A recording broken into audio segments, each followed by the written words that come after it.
Developers love hiding nods to PlayStation classics in their games. The nerds.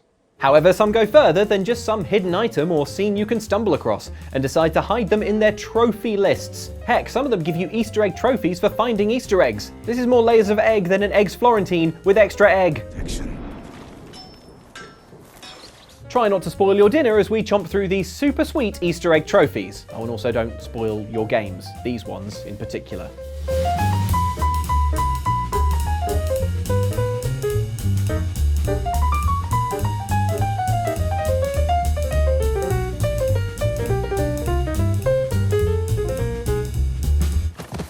Look at the sign. Think we found the bank. Should we go explore it? Your call.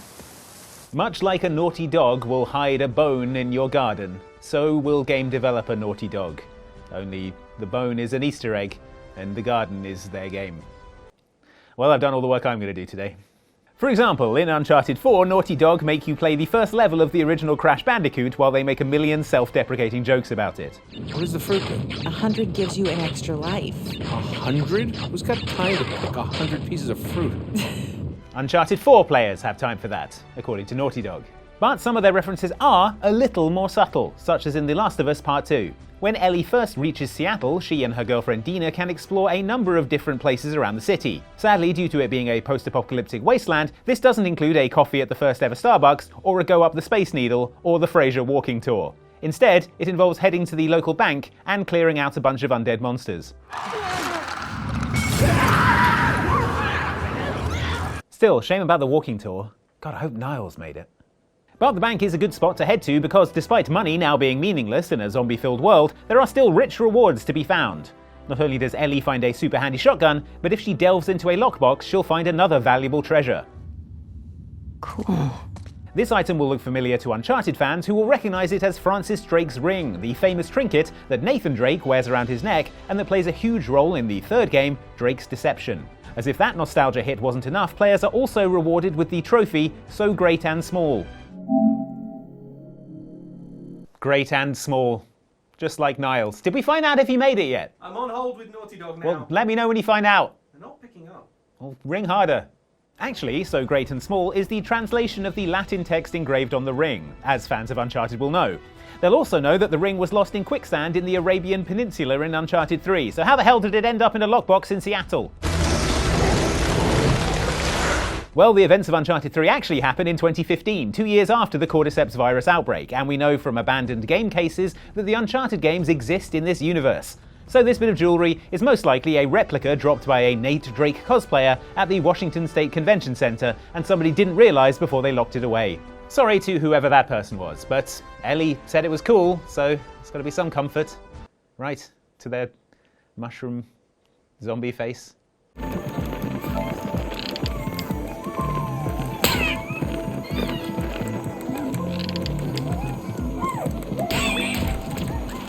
Astro's Playroom is a game built entirely out of fan service and Easter eggs. Despite this, Astro's Playroom is a solid and adorable platformer, perfectly designed to show off Sony's PS5 console and its fancy schmancy DualSense controller. An homage to Sony's collection of consoles, you guide little Astrobot around fun-themed worlds based on the PS5 hardware, collecting old PlayStation hardware.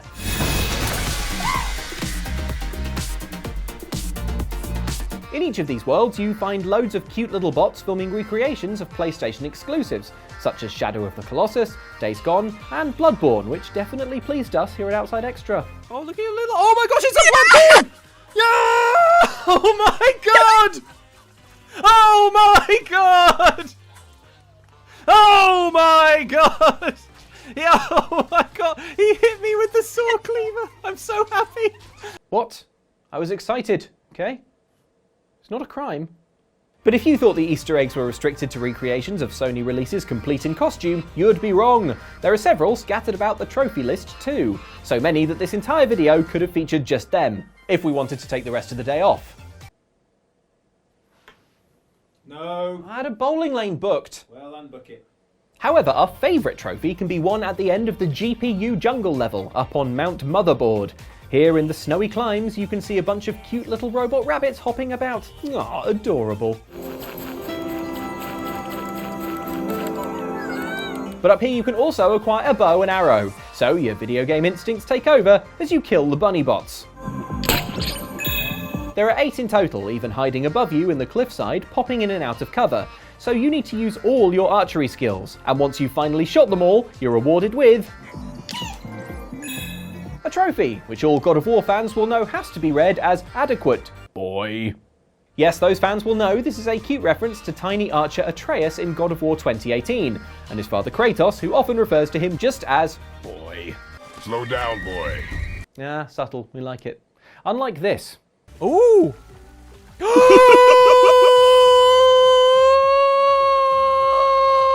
What? Again, I was excited. So sue me. Don't sue me. I'm lawyered up to the hilt.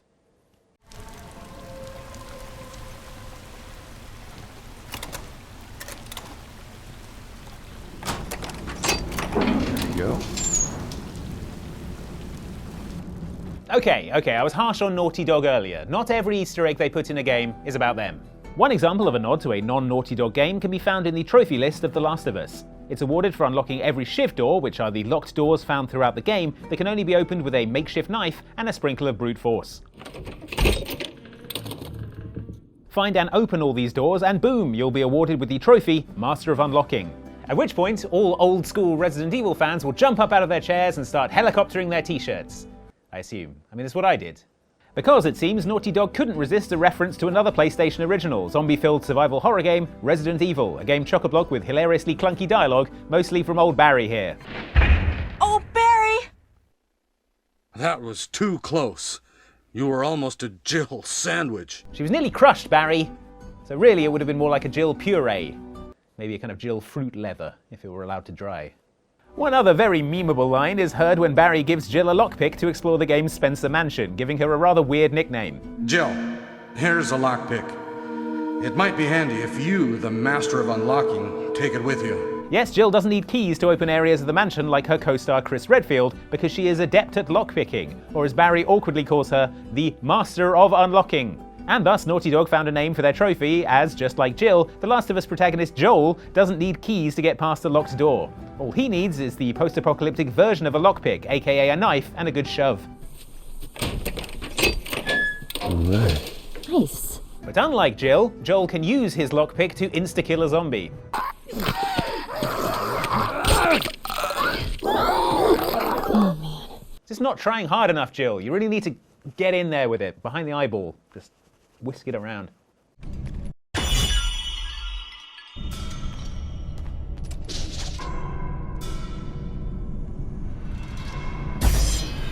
God of War games are pretty serious most of the time. God of War 1, 2 and 3 are mainly angry Kratos hitting things with his twin blades, while the later 2018 title has a far more subdued Kratos hitting things with his twin blades.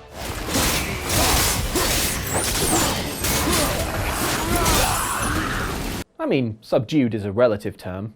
But in between those came God of War Ascension, which hid within its trophies a cute reference to another Sony title. This prequel to the original game saw an angry Kratos escape the Furies, vengeance-filled goddesses from Greek mythology, and begin his journey towards murdering Zeus. But Kratos isn't just into killing Greek gods and mythical monsters, he also likes collectibles, the dork. All God of War titles have some kind of collectibles in them, and in God of War Ascension, some of these are artifacts, special items that unlock cheats you can only use once you've beaten the game. So unless you want to play the weakest game in the God of War series more than once, they're mostly pointless. However, PlayStation fans might get a kick out of the trophy you get for picking up every single one. Hoover up all the artifacts and you're rewarded with the trophy, "No Drake, you can't have these." This is, of course, an homage to the great treasure hunting hero Nathan Drake from Uncharted, who would have definitely taken any chance to add these artifacts to his collection of illegally acquired antiques, had Kratos not got to them first. I wouldn't put it past Nathan to try nabbing those twin blades though. Best hold on to them, Kratos.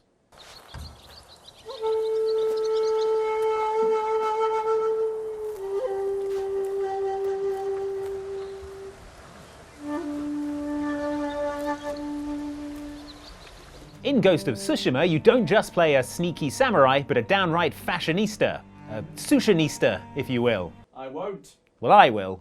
Hero Jin Sakai has an array of outfits that can be unlocked as he wanders around his homeland of Tsushima. Plus, he can finish off his looks by buying different dyes and accessorizing with the headbands and sword kits he picks up from around the island. If I try to accessorize with things I find lying around the streets of London, I'd just have a necklace made of cigarette butts. While collecting certain items, the eagle-eyed among you might notice some nods to a previous protagonist of developer Sucker Punch's games. For example, when you pick up the Sly Tanuki sword kit. This raccoon-themed hilt and blue and yellow sheath will remind PlayStation fans of stealthy platform hero Sly Cooper, sneaky hero of multiple stealth platformer adventures, all exclusive to Sony consoles. But the Easter egg doesn't end there. Oh no. You can also climb the snowy Jogaku Temple to find the Crooked Kama headband, which has Sly Cooper's iconic cane on it. Plus, one armor set, Gosaku's armor, once pilfered from a dead samurai, has a blue and yellow dye available so you can match the accessories. Put all these elements together and you get the trophy Cooper Clan Cosplayer, referencing not just Sly himself, but his family in the series, the Cooper Clan lineage of master thieves. Get it? Because raccoons look like they're wearing little burglar masks? Look, what I'm saying is if you see one, hang on to your wallet. If you're just making your way to find a good spot to watch the action, then welcome to Havana. Now, tell us, what are we in for here? This place has everything. Fast straights, hair-raising corners, and that feeling of being walled in. Oh, and keep your windows closed if you don't want a face full of seawater. Some PlayStation exclusives make such a big impact in their genre that even non-exclusive titles want to reference them. British developers Codemasters may be most famous for their F1, Dirt and Dirt Rally series, but they couldn't resist a nod to a PlayStation classic in their most recent driving game, Grid Legends.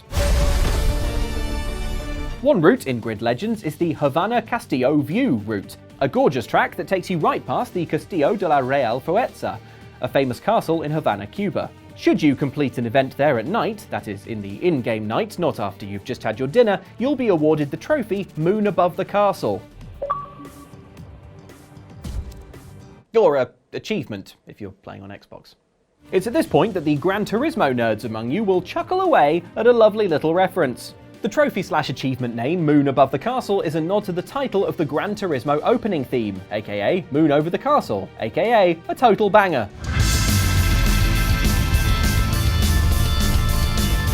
This was just the opening theme to the Japanese version of the game, but it achieved cult status within the driving game community, getting remixes in every single subsequent release of the Gran Turismo series.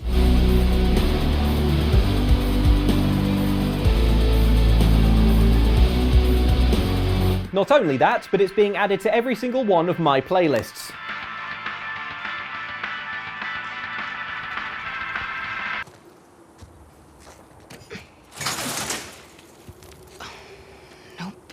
Oh, you thought we were done with Naughty Dog referencing their own games, did you? Well, you were wrong. Dead wrong. There's more. Turns out Nathan Drake's ring is not the only trophy-awarding Easter egg hidden in Seattle in The Last of Us Part 2. As you wander around the Chinatown district, you'll explore long-abandoned businesses, looting useful items and doming some clickers in the empty restaurants. Yeah, this place is not getting a good review on TripAdvisor. But the infected aren't the only things that'll click for PlayStation fans. Jump across into the building opposite this and you'll find yourself above a vase emporium. Before you make your way down to have fun in the physics engine smashing all the vases, look to the right of the big hole in the floor and you'll find something rather special. What is this? This, Abby, is a precursor orb, as you'd know if you were a Jak and Daxter fan. For God's sake, read a book! These orbs are the abundant collectibles found in the Jak and Daxter games, and yes, you get a trophy for picking this one up. The trophy, Relic of the Sages, refers, of course, to the sages that you saved during Jak and Daxter, the precursor legacy, Abby. But of course she wouldn't know that either due to her already established hatred of video games. Video games. We initially wondered if this orb meant that Jak and Daxter were in the same universe as The Last of Us, but, like with Uncharted, we found game boxes of the Jak and Daxter collection around the world too. So it's more likely that this orb is one of the 10th anniversary collector's edition models released in 2011, 2 years before the Cordyceps outbreak. Bad news, most of the Jak and Daxter fans who'd actually want to buy it off you are probably zombies now. Sorry, I'm still thinking about Niles. He's probably fine, right? He's wiry, could kind of twist away from the zombies. Fraser, though, is toast. Die in about a second. So those are some of the PlayStation Easter egg trophies that we have spotted with our large trophy spotting telescope. Don't wipe out. That's thinking about it. That's good. Wipeout. That's one. Yeah. Yeah. Or you'll be Ape Escape. or you'll be Ape Escape. Think about it. Thanks for watching this video. If you enjoyed this, then there are some more videos here to watch. I think you'll enjoy them as well. And if you do enjoy the videos we make here at Outside Extra, then why not consider becoming a member of the OX Supporters Club by going to patreon.com/OXClub. There's a Discord you can hang out on, and it's cool and it's good fun. All right, thanks very much for watching. Bye. Ape Escape. Ape Escape.